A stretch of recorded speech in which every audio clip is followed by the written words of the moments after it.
personally didn't hit the throws that I should hit in the red zone, especially early on. Just didn't execute the way that we wanted to. Felt our defense played really well. They kept us in the game for most of the game, and just going down in the red zone and kicking field goals, that's not going to cut it against a good team like that.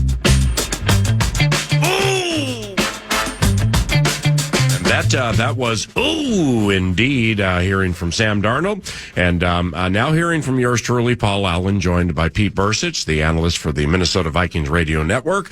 And we are at the TCO Radio Studio in Eagan and the Minnesota Vikings practice facility.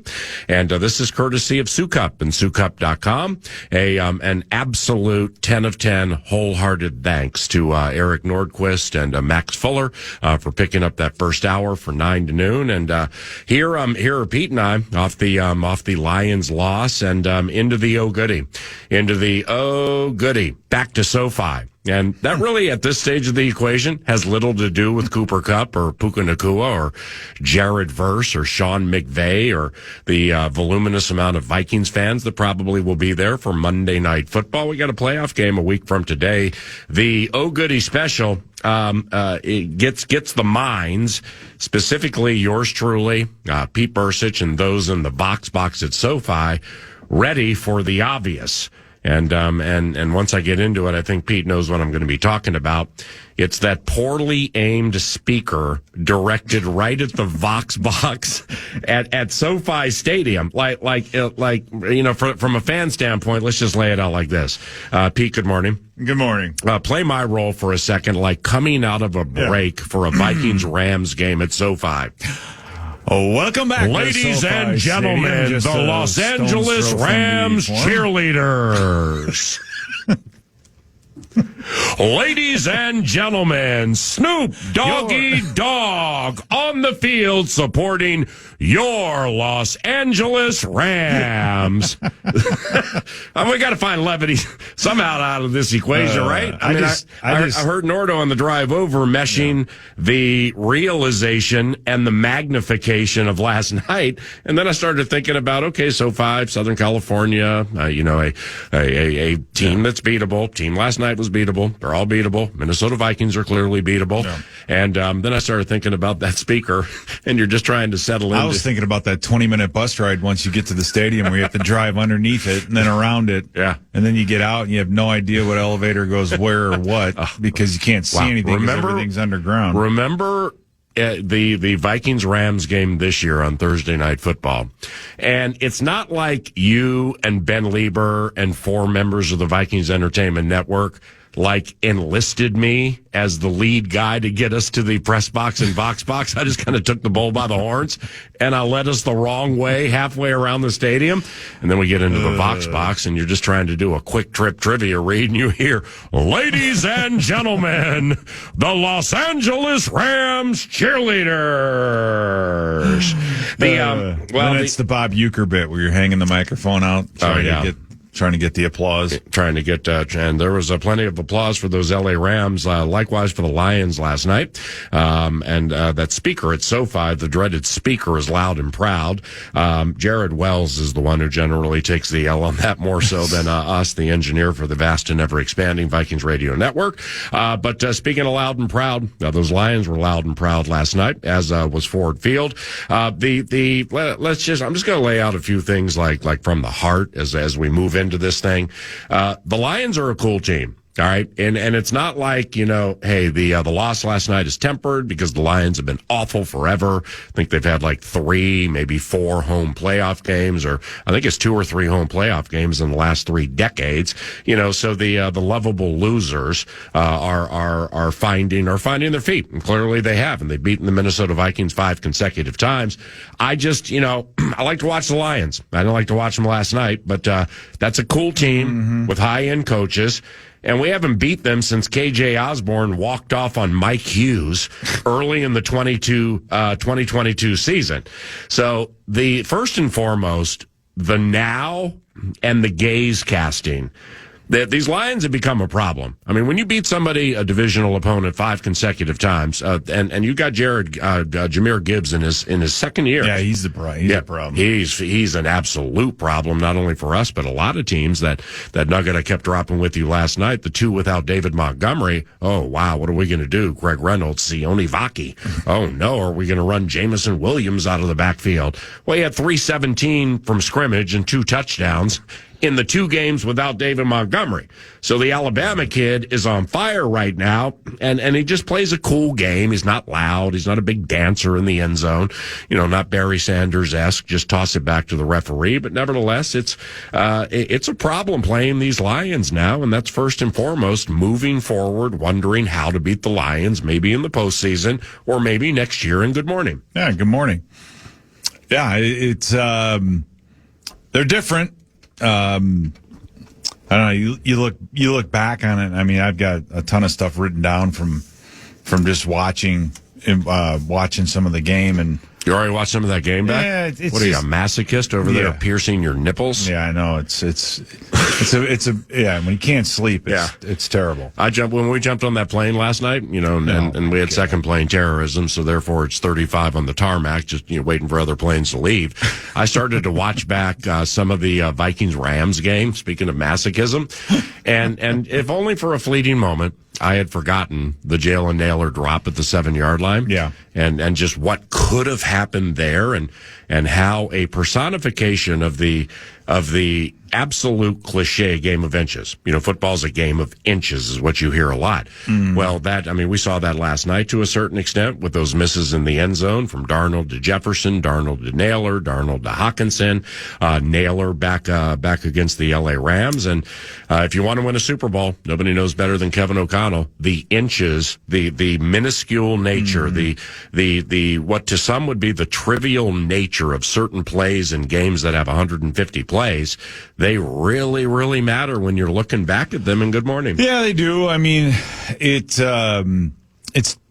blitzed the living tar out of us, and how about that? What's disappointing is we knew we were going to get a lot of man-to-man. Right. We got a lot of man-to-man. We ran routes to beat man-to-man, and still. We still didn't get it done. I mean, let's just go through it. The first drive, you get to midfield, you get a false start on Brian Dell. It's 2nd and 4, goes to 2nd and 9. Then we have an incomplete pass, and then he airmails one over Hockenson on 3rd and 9. We have to punt. We're down 7. They had a 4-man rush on one play. We had a Hockenson chipped. Aaron Jones was in there to chip. They only had a 4-man rush. They run a twist, and they still get the sack. We lose 17 yards. Wow. It's like, what are we doing? And then on 3rd and 18, we airmail Hockenson again, and so we could have recovered from that disaster. We had guys open. Nailor was open on the overthrow that he threw right down the middle of the field to Jordan Addison. Yeah. Nailor had run about a 20-some yard out route, and he was standing wide open, and we didn't get there. Right. There was a lot of that. We got to block better. Aaron Jones didn't look right. I think he's nicked up. But they were physical with our receivers, and it's disappointing. And our quarterback was off the entire night. Right now, I don't know if this is a cumulative effect of all the sacks and hits that he's taken, but he wasn't stepping into his throws. He was stepping sideways. He was seeing the rush. The whole thing just fell apart. My man, you made a point last night fell apart. That did not completely come to fruition. But right after this point that you made, and in all the years that you and I have called games together, which is about a decade and a half, I can't ever say that I remember you saying something like this. You've probably said it, but then to watch it come to fruition in truncated fashion, I thought was absolutely marvelous, but then it stopped. And what I'm talking about, right in front of us, Lions bench, okay? Darnold runs. Darnold gets hit at the boundary. It was borderline late hit terrorism, but it wasn't. And he got whacked and shook off the cobwebs. And you could just kind of tell that he wasn't gingerly going back to the huddle. No, he was sprinting and he was mad. And then his next pass was a Nolan Ryan-esque fastball I think right between the 8 and the 3 to Naylor. To Naylor, yeah. And then, and the analyst said, you know what? Maybe for Sam, because this has been the case before. Maybe he just got the bleep knocked out of him, and it's kind of like, oh, wow, okay, wow, where am I? Forward field. Oh, yeah, that's right. Let's go. Yeah. And then he started playing fast. Right, and you see that. Damn. You see that a lot with younger quarterbacks, and a lot of Caleb Williams, some of the guys that we've seen where early on in the game they'll give them the quick short throws and maybe a couple quarterback keepers to break a sweat and get a hit a little bit, and then get them to settle in a little bit before they start opening up the offense. And so, he was off from the beginning, and my hope at that moment was that kind of brought him back to center, so to speak, right? You just get a good run in, and you get lit up, you get hit, and the game's real, and you're back in it, and you're here in the here and now. But it didn't quite it didn't quite work out that way. So it was if you're any team out there and a defensive coordinator for sure, and you watch that film, I don't know how you play zone against this team. Yeah, but you know what I mean? I guess the Lions are good at it because they do a ton of it. But I mean, it's hard. I mean, you had when you're playing against or when the offense is seeing a lot of man-to-man, you either had the right gotcha routes. I mean, we even ran some gotcha plays. It didn't even work.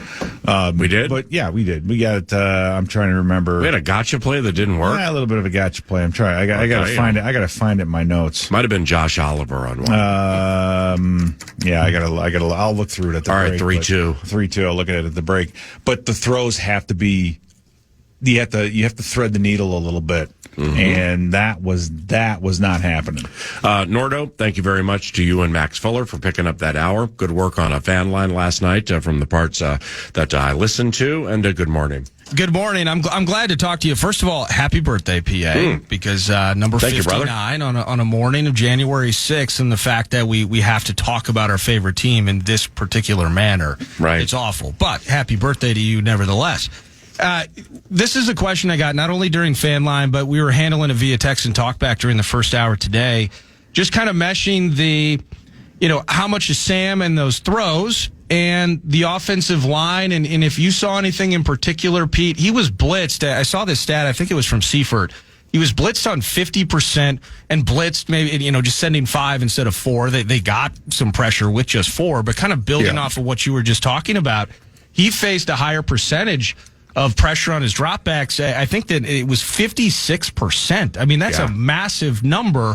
So on a morning after where we're looking at some obvious throws, that 3rd and 17 or 18 to Hawkins, you just got to freaking have that. But over the course of that game, did you see anything from the Minnesota Moving Company that kind of tweaked your ire a little bit? When you say tweaked, you mean like someone came up and poked me in the eye with their finger? Yeah, just poked you, just drew your ire after poking you in the eye with something. Well, yeah, I mean, how about when you have what drives you crazy is when you have a 5-man protection, right? You have 5 offensive linemen, your running back chips, your tight end chips on the way out, they rush 4 and they still get to your quarterback. Yeah. Or when you have a 2-man route, and that means you have 8 guys blocking, and they still get to your quarterback, right? I mean, there were a number of times they were playing man or man free, and there's a way you could play it with the 2 linebackers. There's 1 running back, and then one of the two linebackers is in coverage. The other guy usually would drop in the middle and plug and be kind of a free defender. They would just send him. Right, he would just blitz, whichever linebacker it was, Anzalone or it was mostly Anzalone, or the other guy, and 46, and they were getting there. So yeah, there's quite a bit offensively. They definitely got off the football. They definitely controlled the line of scrimmage, and for a bunch of backups. I mean, O'Connor, who's one of their better run defenders now. He didn't. He made it, I think, through half the game. Yep. But they defensively they controlled the line of scrimmage, no question about it. Now I don't know if it's crowd noise, getting off the ball, whatever that is. We definitely weren't physical enough up front.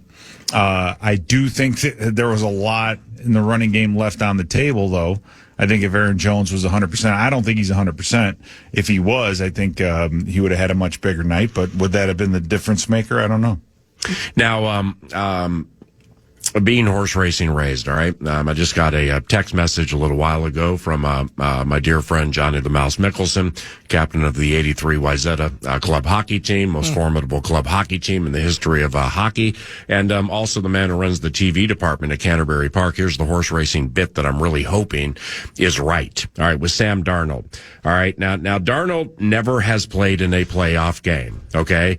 Last night, when you mesh the realization of the realization and the magnification was kind of triggered on my drive over here, listening to Nordo chat with Max Fuller reacting to some talkbacks, and the realization is the team finished 14-3. The team's going to the postseason. The team's favored on the road at the LA Rams, and we'll see where it goes from there. The magnification was just NBC's Football Night in America has not done a pregame show at a stadium since the inception of Football Night in America, like the very first game they had. So, I mean, they're all over it. Everybody's all over it. The records and everything. And so there was extreme magnification on last night's game, which means it had a little bit of a playoff feel to it.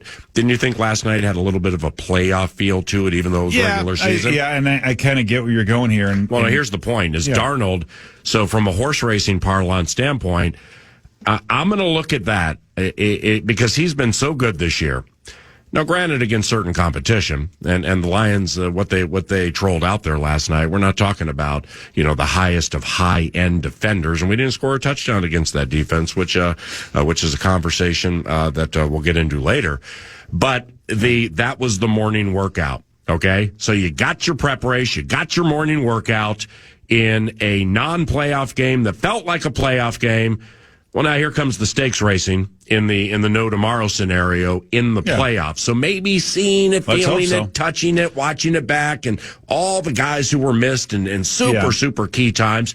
Maybe he needed that race to get better for the next one. And good morning. Yeah, you hope so. But I'll say this: he's not the only one that needs to play better, right? He's not the. I mean, and like I said, when you are running certain routes to get certain things, it's man-to-man, and you're running the running back out of the backfield on a wheel. You're trying to run a pick with Naylor and Hawkinson, and Naylor somehow the linebacker, he just missed the pick, and then the ball gets thrown over. There's a whole lot. The whole unit, I think, they all have to play better, and whatever it was, the lack of momentum.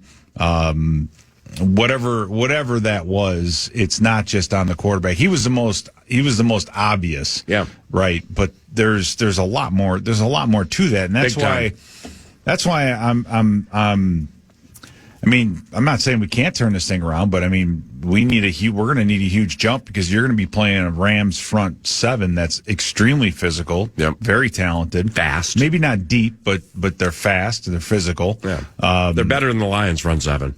Yeah. And Anzalone changed the game last night. We can talk about that later, but he did change things simply by knowing how to play, being fast, feigning that blitz where, like, Darnold would have to look at him. Yeah. Is the guy with the hair coming? Oh, no, he's not. Oh, damn, somebody's up in my lap now. How many plays is he responsible for? Right. You know what I mean? And there were some. They were better with him there, no question about it. He helped them get all lined up and everything else. But ladies and gentlemen, getting you ready for SoFi. The gotcha play I had was the one that he almost threw an interception to Zedarius. Yeah. Like he threw it, remember? He threw it right down by his ankles? Yeah, and I'm trying to remember what the play was, but I've been awake for 36 hours. Ladies and gentlemen. Just kidding. Yeah, exactly. We got to get this figured out. Maybe he needed the race. There were some plays and guys were open. And it's frustrating. Yeah, it's one of those things where There's a lot to tackle. You don't know what to tackle first. If it were easy, we would all be able to do it. If it was obvious, that's an easy fix because you just replace the person or the one thing that's the problem. Yeah. I'm just saying it was. I'm not apologizing for Darnold. Don't mistake me at all. I got you on that. On this.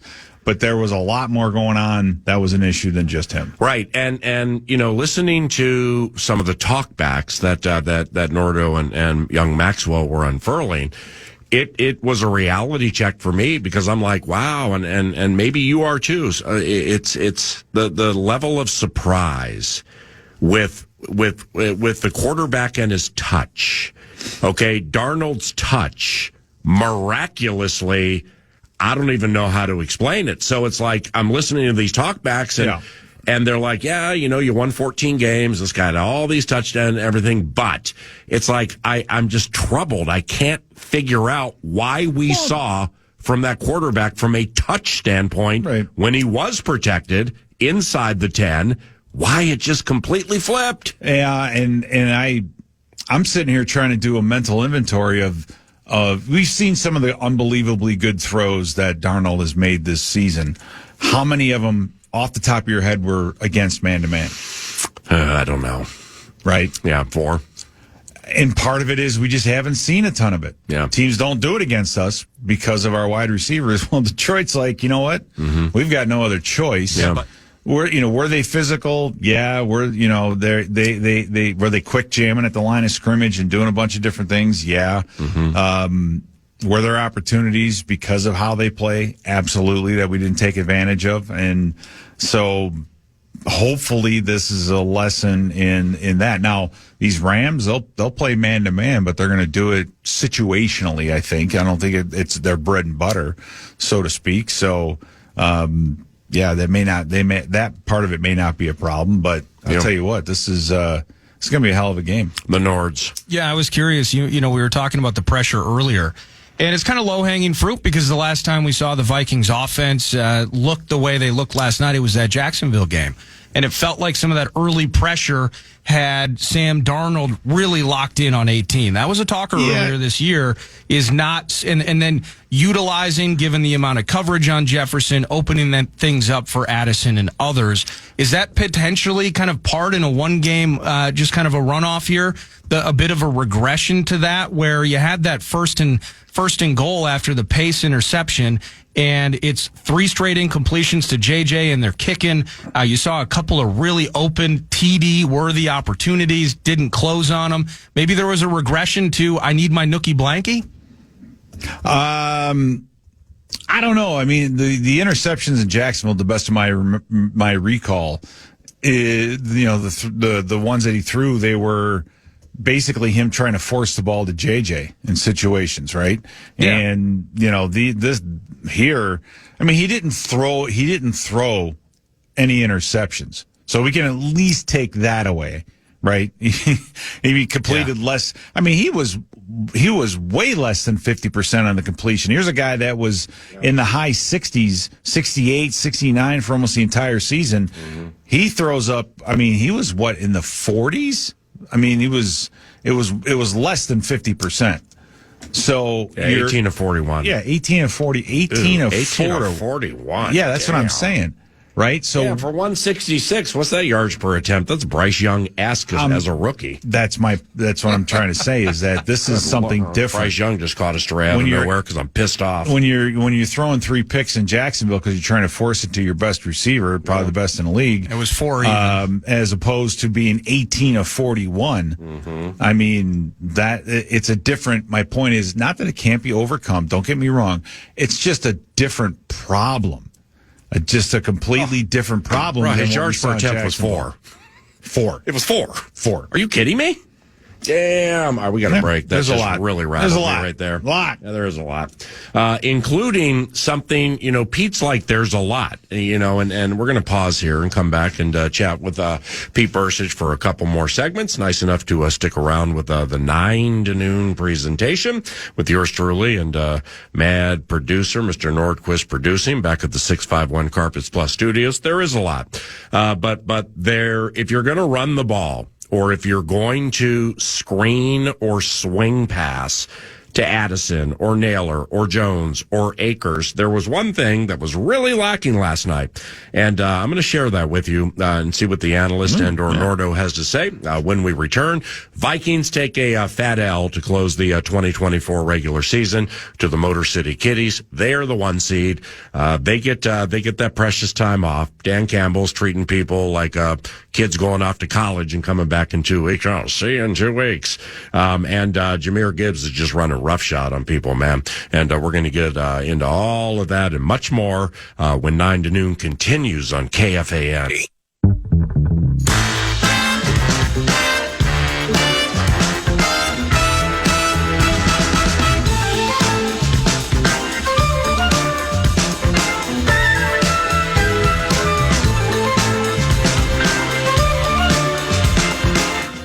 Mr. Bercich, are you... Ladies and gentlemen. Come on, man. Ladies and gentlemen, the Los Angeles Rams cheerleaders. Cool. I'm trying to get the Williams Wall into the winner's circle in a quick trip trivia read, and I got public address announcer. That PA's all over the other PA. Welcome back to 9 to noon on KFAN. Vikings and LA Rams from SoFi. That one is at 7 o'clock a week from today, January 13th, in the business we call it Monday. It's the wild card round, pregame at 5 with main man Muss, assumedly.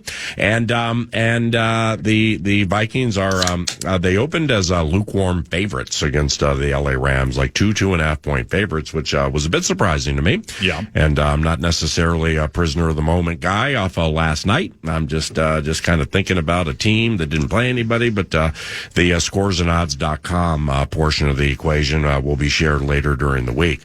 Lavelli Neal III. Are you familiar with the Star Tribune columnist? Yeah. Right. He actually covered some of my baseball games when I was in high school. Hello? Really? Yeah. And you were a badass baseball player, He was too. with the Southtown Economist. How the hell have I known you 20 years? I've never heard that. That's phenomenal. Oh, yeah. And then he went on to cover the Kansas City Royals, and you went on to play for the you went on to play football at Notre Dame and stuff like that, and had a ballyhooed career, no doubt. But Wobble, Lavelli Neal III, texted me after I'm like, it's right now, realization and magnification. Realization is it's getting tough to beat the Lions. Magnification of the situation is what they did to us last night, quite honestly. Parts of it should be a felony in 48 states.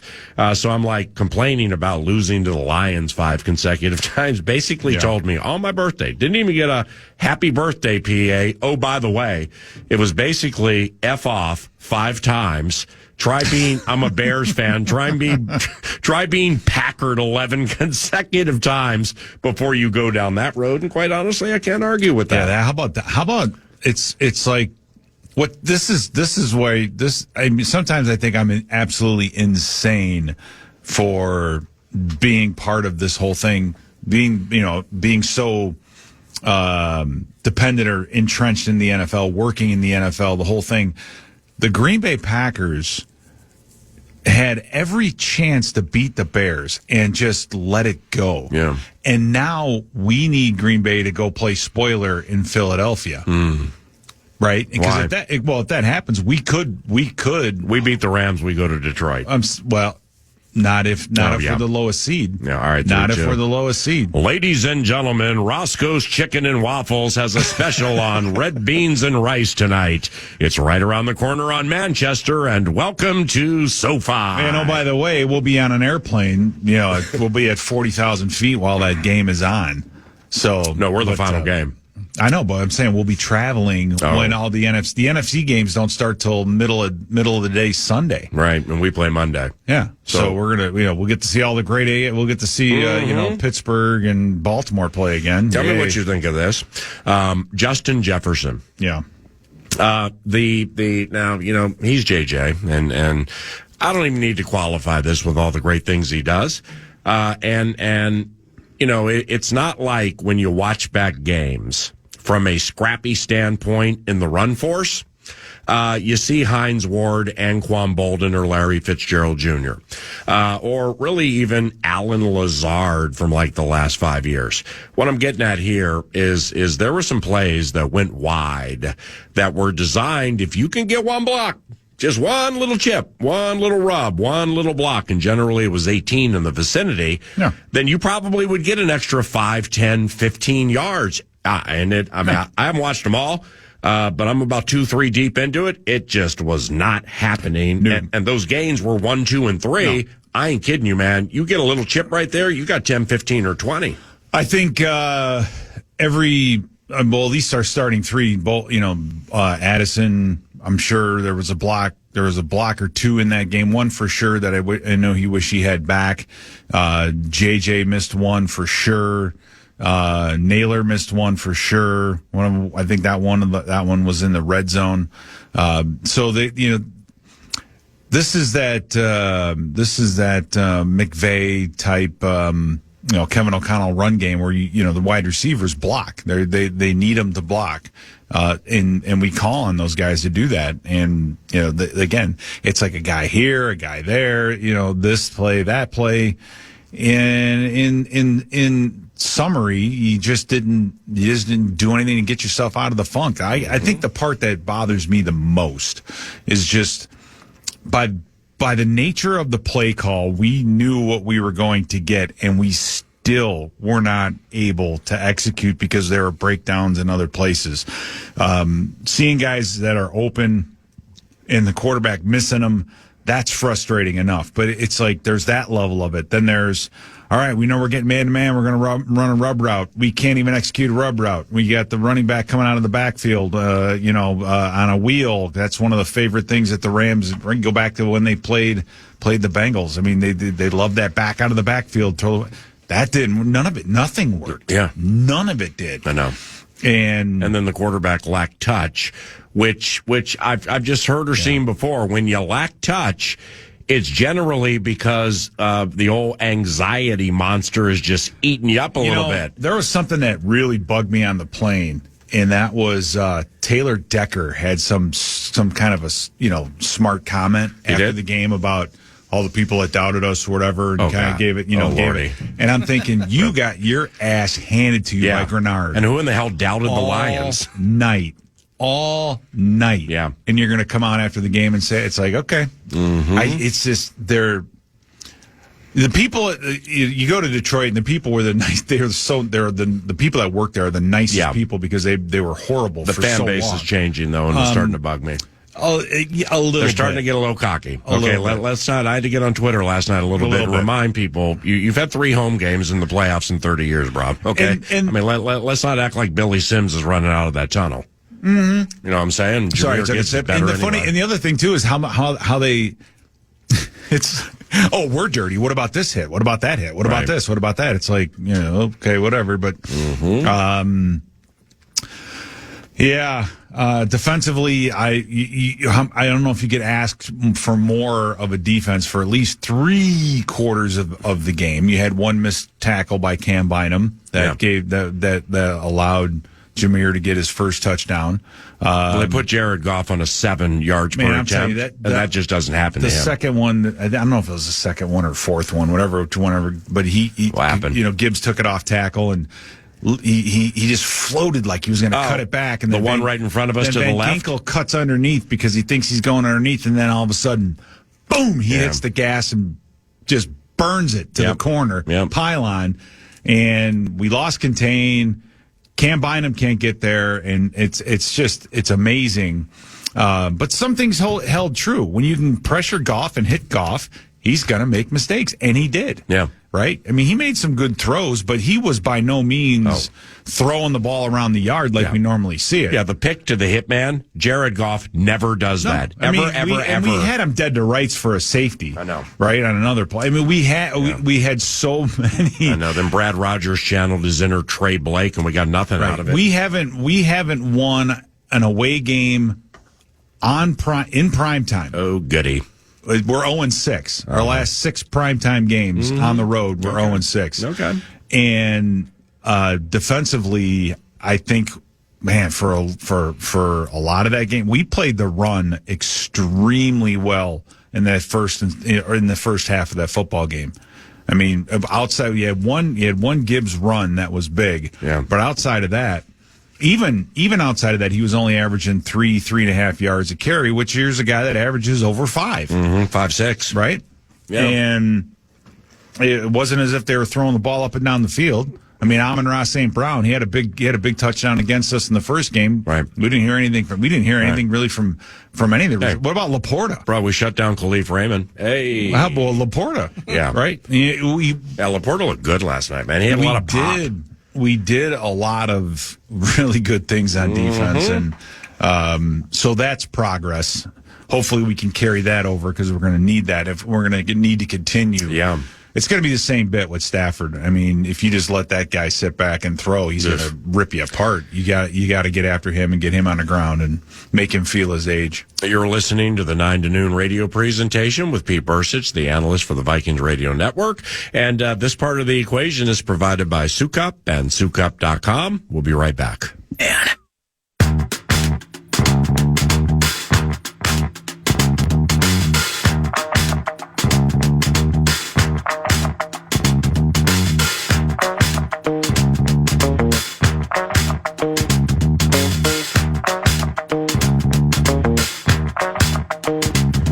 The Minnesota Vikings, ladies and gentlemen, Roscoe's Chicken and Waffles is open for your business following tonight's Rams game. And now back to the field. What we're talking about there with that bit is that the Vikings are going to SoFi, and SoFi, where we call the game from is right atop the stadium. It's in a corner to the left of the Rams bench, but with the way SoFi was constructed, and we were there for the Chargers. We were there for the Chargers a few years ago, then the Rams this season on Thursday Night Football.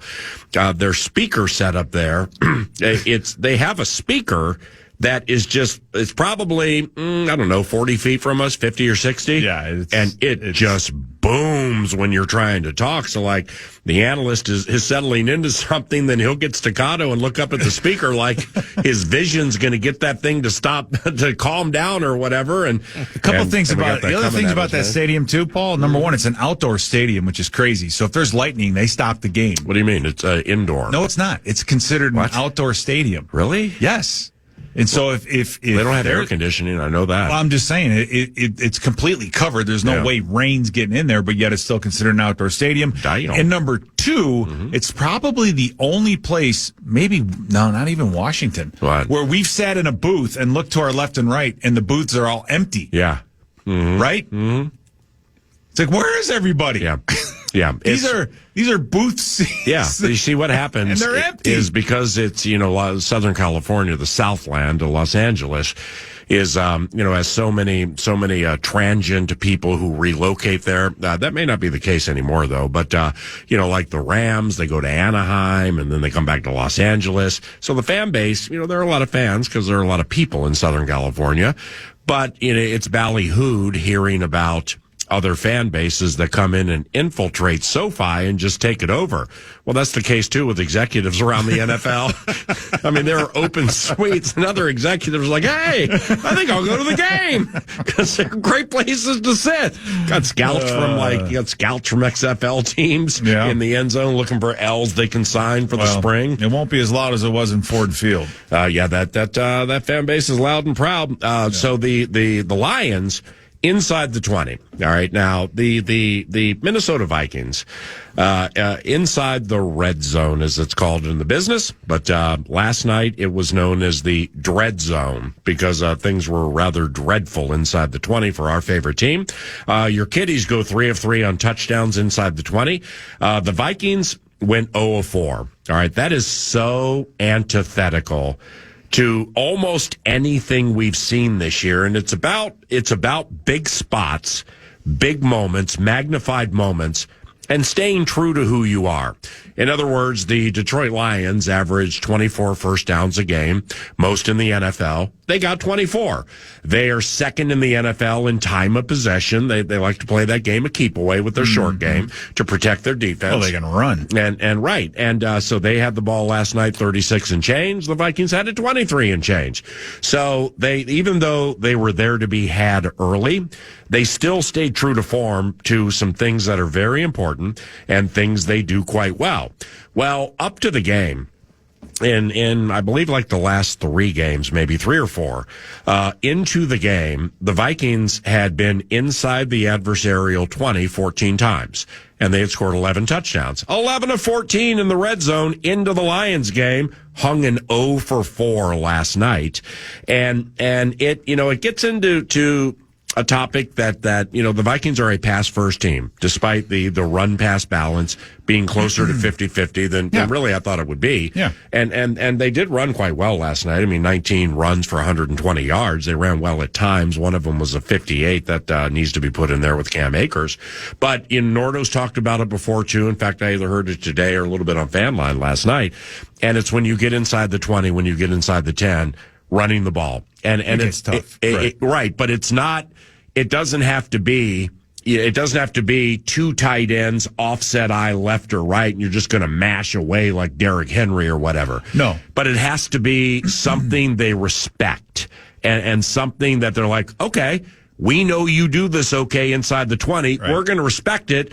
Then you do the we know that you know that we know that you know and the okie doke play action. You got somebody wide open in the end zone. Right. And just the lack of potency or even threat with that running game inside the 20 was a little frustrating. Yeah, I mean that's one of the major ones, and the other thing too I'd love to look up is just our average starting spot for the game, because outside of 1 or 2 drives, our offense got the ball. I mean, our average starting, I bet, was somewhere around midfield. Yes, it was good. I mean, it was fantastic. Yeah, there were a couple of times where we're at midfield to start. I mean, it was absolutely fantastic. So you're playing with a short field and yada yada. Yeah, it is frustrating. And when you get that deep in the red zone, some of it is just you get a big back who is going to be one-on-one when you try to get him against a nickel or a corner, get him the football and say, all right, he's going to break that tackle and fall forward. Right. And you see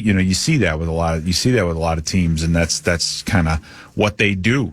And again, I don't know if I don't think Aaron Jones looked 100%, because I think that ball he caught in the flat on the bootleg, normally he turns that thing he normally turns that thing up, and I'm not saying he would have scored a touchdown on that play, but he would have gotten close.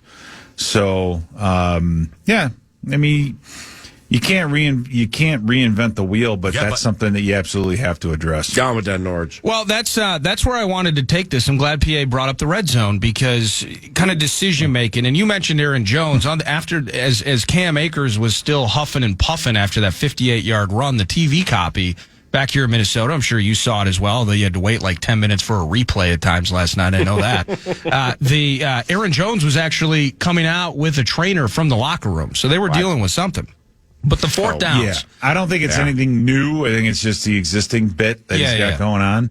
And don't forget, remember a year ago now, it was Aaron Jones that basically that did a lot to carry that Packers team to a win in Dallas and into the playoffs. But I think he has. Let's see. I gotta take a look at my notes to see going into this game how many carries he had.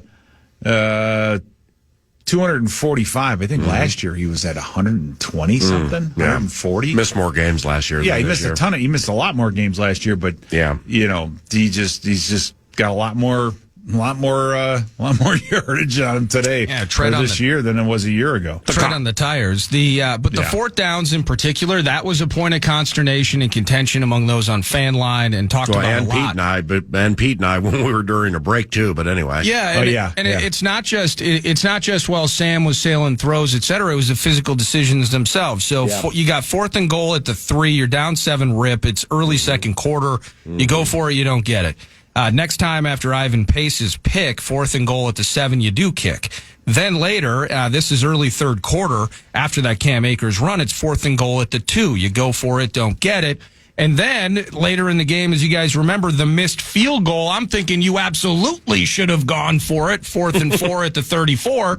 That's when he tries to kick.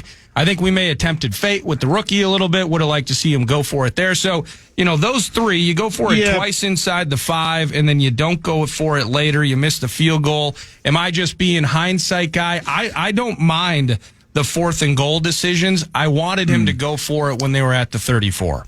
Here's in PA, and I kind of went back and forth because I kept bringing up what the score would be if we had just kicked field goals. Because that's just my thing. When you have an opportunity to get points, you take the points.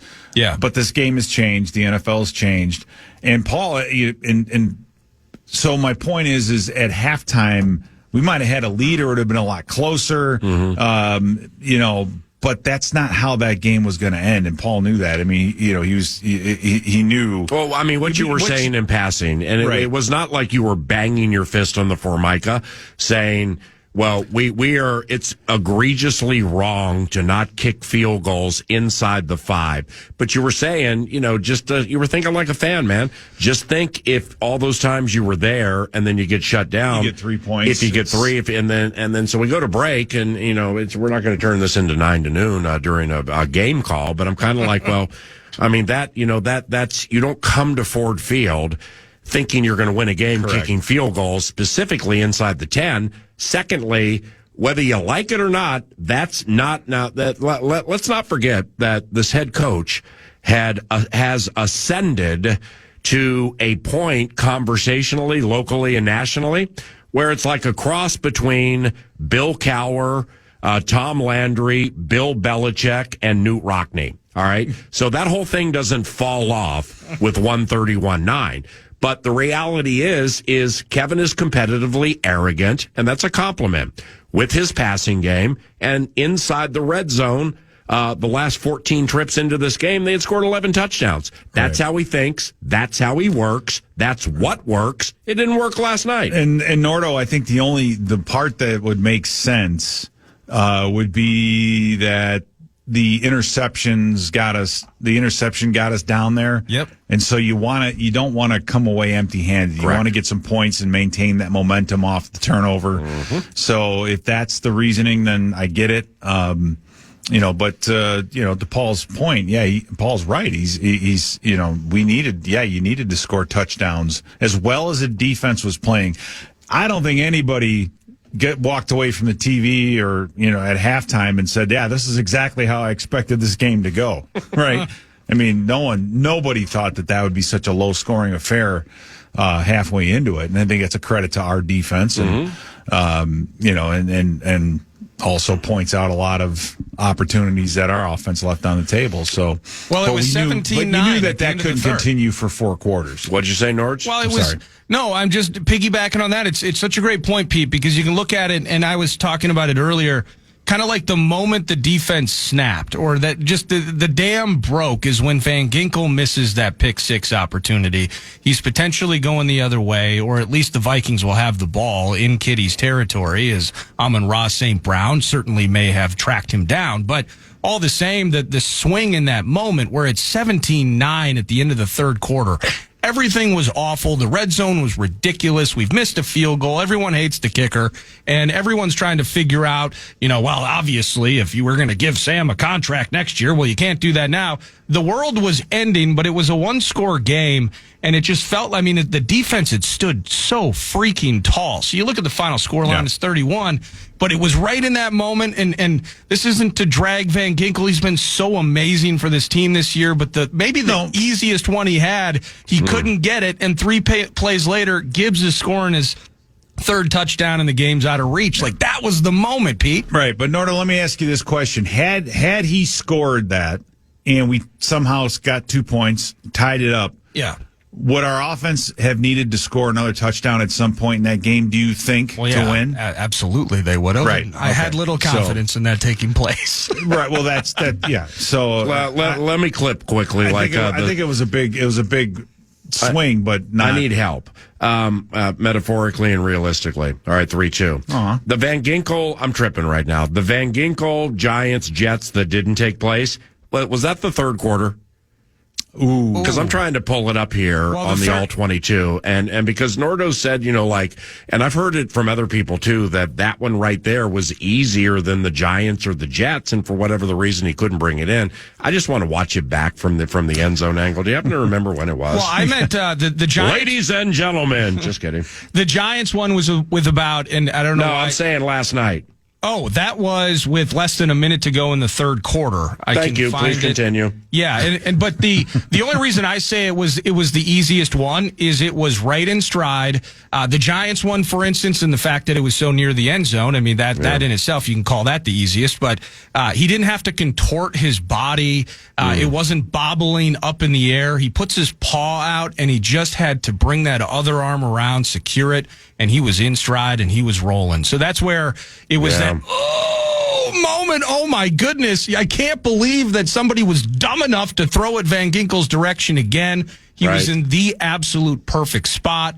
I think the Jets one where he caught it more in a true interception, just kind of route jumping. Yeah. He was behind the line. He wasn't behind the line of scrimmage. I think that one he required a little more navigating on the run back. So that one last night, man, I think that was a gift. It was a silver platter moment. It's very early in the fourth quarter, and he got around Penei Sewell.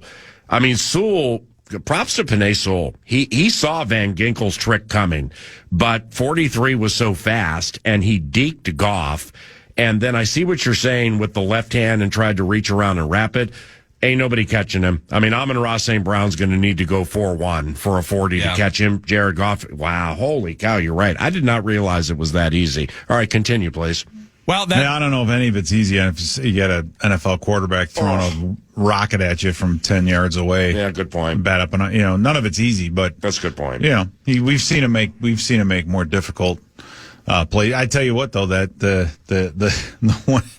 one hit that he had. I watched it for a third time. How did he not get to the house from 60 out? What are you trying to torture yourself? Well, no, I just can't believe. I mean, it's like one of my favorite players. But I mean, I know. I had heard too many people say it was the easiest of all of them, and I hadn't watched it, so I didn't comment. Now I've watched it, and they're all right. And I'm not. This is not an affront on Van Ginkel.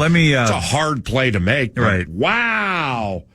Let me caution everybody against that kind of torture. Yeah, thank you. When you sit there and go, it would have been the easiest one, and it's like that's not why we lost that football game. I know, ladies I understand. and gentlemen.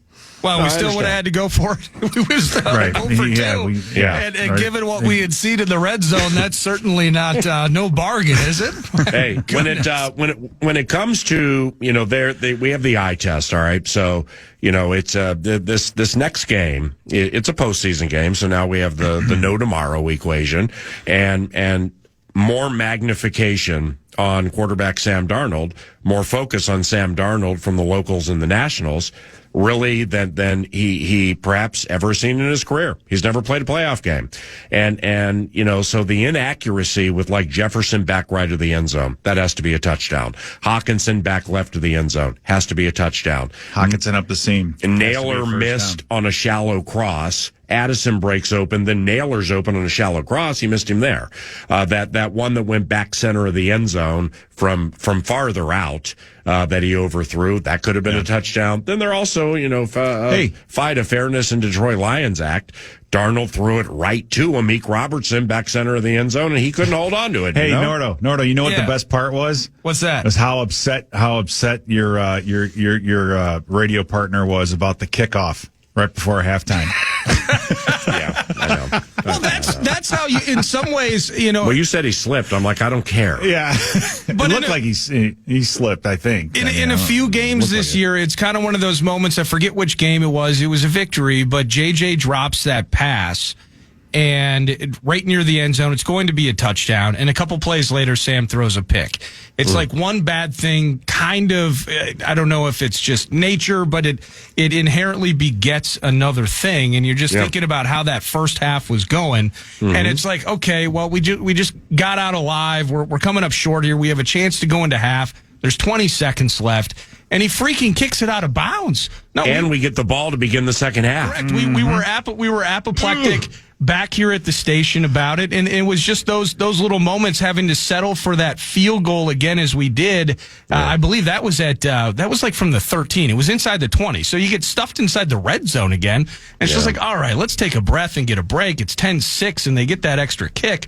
Or it was, 7-6 at the time. Yeah, they get to the 40. 2 plays later, you got Baked Jates nailing it, and they're going to halftime with positivity. Yeah, so if there's one team that you don't want to ever give an extra 10 yards to, and and it's the kiddies, and those are the types of games, those are the types of moments. Still love the rookie kicker, although since he's come back, a little more tenuous in certain spots, but all the same, that was one of 15 things to again get after us last night in an absolute beatdown.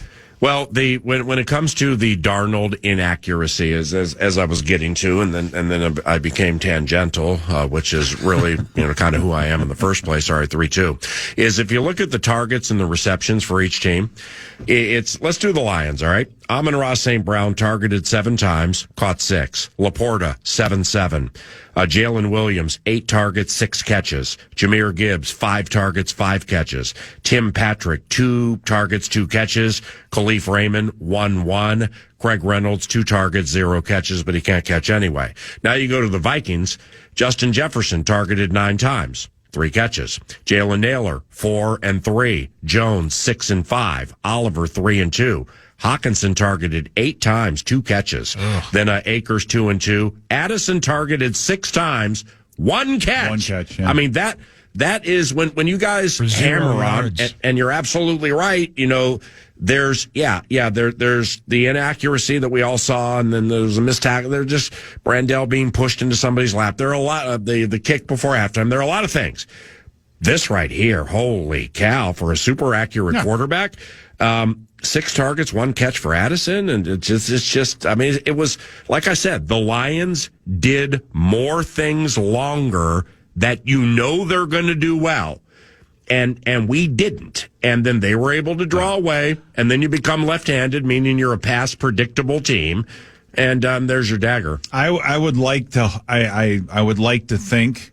I'm no quarterback guru, but a lot of the issues with his accuracy was having to do with footwork and having to do with fundamentals. So hopefully that could be a point of emphasis this entire week. And once we get back on the field, that will fix itself. That's my horse race analogy. You had your morning workout and it wasn't great. Now get on the track in the stakes race and show us what you can do. Right. No, let's hope that holds true. Why has it got to be hope? Why don't you just say it will come to fruition? You've called every play. I don't deal with wills and sureties in this, best and worst anymore. Ever and stuff like that. Yeah, no, I'm with you on that. No, but I like I said, it's of the number of things that can affect a quarterback. Getting hit too much, seeing the rush, that kind of thing. If it's again, my gut says it's a lot to do with his footwork and just body positioning and things like that. Yep. Just, you know what? You got to hang in there sometimes. Yeah. You're gonna get hit. You're gonna have to reset your feet and deliver a throw and take one for the team. And he's taken a lot for the team this year. He's been sacked quite a few times. Yeah, like 48 or something. Way too many times. So, hopefully it's just that's a big part of it. Yeah. And again, I'm not a quarterback coach. So I know what you mean. We'll see. Hey, before you leave, let me get this out there for you because I just want to hear you unpack it and explain it. We talked about it pregame, right? When we get to Ford Field, I tape my pregame interview with head coach Kevin O'Connell either day of game or like if it's a road game in the evening the night before, and then we'll chat about some things on or off the mic about the way he thinks the game is going to go because his opinion 10 of 10 matters more than mine and really anybody listening right now. And it involves the Detroit Lions and how they play defense, no matter what the name of the player is on the back of the jersey. It may not be Carlton Davis. It may be Kendall Vildor. But guess what? Kendall, you're going to play this way. You're going to play this way. That's like 4 segments coming up later in the week about what did not happen against Kendall Vildor. But 29. Here's the deal. They play man-to-man defense. They get physical with you at the line of scrimmage with their cornerbacks. That's why Terry and Arnold, has, I believe, it's now 12 penalties or 11. Brian Branch got one last night. And it should be 30. Okay, but that's how they play. So it's really is fascinating if you think about the unpacking of it because it goes back to the beginning of the season and you show the officials enough over the course of the season where it, in essence, tricks them into thinking it's okay. Because it's not like a team that plays zone defense and they're 5 yards off the receivers. Oh, now all of a sudden you're up on this guy and you're holding. I'm going to throw the flag every time. So they get the, how they're going to play no matter the names on the back of the jerseys, which was astounding to me. Because it's like into the game. They're going to play man-to-man defense on Justin Jefferson with Amik Robertson. They're going to roll up and challenge you with that jam because the kneecaps guy, and that's how he wants to play. And it doesn't matter who's in the game. If you can't do it, you're out, the next guy's in. We're not changing because of all these injuries. We're going to blitz, we're going to play man-to-man, and we're going to be unpredictable. And they did that last night. Now, on the sideline before the game, when I was talking to some people about that approach, I mean, I was thinking, welcome in, the water's warm. Seriously, welcome in, the water's warm. Go ahead and do that. Yeah. You're going to get killed. I was so wrong with that. And I haven't watched back the press, the jams, and, and this is certainly not saying that a lack of flags on holding or defensive pass interference is what dictated the outcome of the game. However, I just respect Detroit, man, for staying true to what it does, no matter what L or perceived L is in there because of injuries. And it worked. And it worked against really high-end players, and it threw the quarterback off. And the thing is, you ask yourself, why don't defenses blitz every play? Yeah. Why? Because that's because of the concern of the big play. Like the analyst for the Vikings radio network has said a couple of times. Who's that clown? You live by the blitz, you die by the blitz. And that's exactly what we didn't do, is make them die by the blitz. Right. Now you can do that either. But why? See, the why. Either heaving it deep. Right. But see, fans are struggling with the why after the season Darnold has had. And I don't care if it's against the blitz or against zone or double coverage or whatever. The fans are struggling with the why, and so am I. I mean, if it falls off a little bit, I'm like, okay, it fell off the freaking cliff, man. Yeah, I mean, it did. But those are the. It only takes a handful of clutch situations where you miss a tight end streaking down the middle on 3rd and 18 that would have had us a first down. You talk about a backbreaker. Yeah. That would have that's a momentum swing right there. Or the other first down that he missed early on in the game, or the touchdown right out the fingertips of Justin Jefferson, or the one in the back of the end zone where made him jump too high, or et cetera, et cetera, et cetera. So, yeah. You have to make them pay for being that aggressive, and you have to find. And a lot of times, the Niners did. It doesn't, which sucks. See, but that's the thing with the Niners. Niners had 475 and 5 touchdowns in the freaking red zone. Are you kidding me? You don't necessarily have to beat them deep. You can throw a quick pass and if that receiver can make a guy miss, ladies and gentlemen, then you're in business, right? And there's a lot of different ways of doing it. And we just didn't get any of them done. Great call last night, and love calling games with you. Thank you very much for the short sleep radio presentation today, and we will see you down the road. Okay, Pete? Sounds good. Let's go. Pete Bercich, analyst for the Vikings Radio Network. He'll be by my side with a Nacho on the sideline from SoFi on Monday, 7 o'clock, KFAN, wild card round, Vikings and LA Rams from the West Coast. Nordo, of course, sticks around. He's mad producer, guiding the Great Ship Love Covenant from KFAN. And yours truly, Paul Allen, is at the Minnesota Vikings practice facility and the TCO radio studio. You're listening to 9 to Noon.